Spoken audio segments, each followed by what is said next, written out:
Bonjour à tous et bonjour à toutes. Nous nous retrouvons dans un nouveau programme, 50 nuances de nature, la seule émission qui fait l'amour avec la biologie. Aujourd'hui, nous allons faire un documentaire, somme toute étrange, bizarre, insolite, sur un animal tout à fait extraordinaire, original, je dirais même plus atypique. Cet animal se nomme le tigre camion et c'est un sacré bijou de technologie. Donc, le tigre camion, qui fait partie de la famille des Mercedicineae, son nom latin étant le Tigreas camionalis, cet animal semble sortir tout droit d'un film de Spielberg qui a dérapé. Il n'en est pas moins très sophistiqué.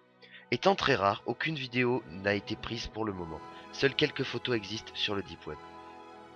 Cet animal vit dans les plaines du Qatar, et comprendre son environnement est très important, ne serait-ce que pour comprendre son mode de vie et son alimentation. Cet animal se nourrit de gazelles sans plomb 95.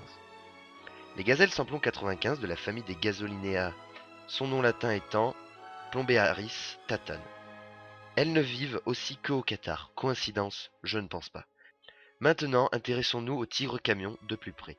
Déjà, son corps nous pose problème. C'est normal, car il fait partie des cyborgifères, qui est un type d'animaux très peu connu. Les cyborgifères sont des animaux qui sont un mélange subtil entre une machine et un être vivant.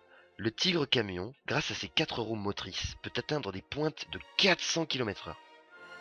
Cet animal étant très redoutable à la course, les gazelles sans plomb 95, évoquées plus tôt, ont trouvé un moyen de lui échapper. Déjà, ce qu'il faut savoir, c'est que ces gazelles se reproduisent sous terre. Par conséquent, durant leur jeunesse, sous la croûte terrestre, elles acquièrent la maîtrise de la terre, ce qui leur permet de se défendre face au tigre camion. C'est d'une part pour ça que cet animal est si rare, car il meurt souvent de faim.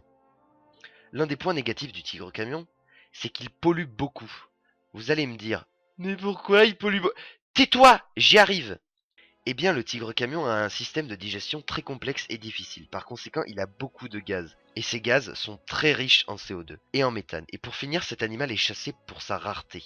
Les chasseurs l'empaillent pour l'utiliser comme moyen de locomotion. Pour survivre à tous ces problèmes, le tigre camion est obligé de se prostituer et même de faire des placements de produits. Par exemple, sur le spécimen qu'on peut voir à l'écran, on peut voir qu'il est sponsorisé par Cdiscount. Dur d'être tigre camion. Eh bien, c'est sur ça que se finit notre émission. J'espère qu'elle vous aura plu. Passez une bonne journée et pensez que chaque seconde qui passe, un tigre camion se fait enculer par le système. Au revoir et à vous les studios.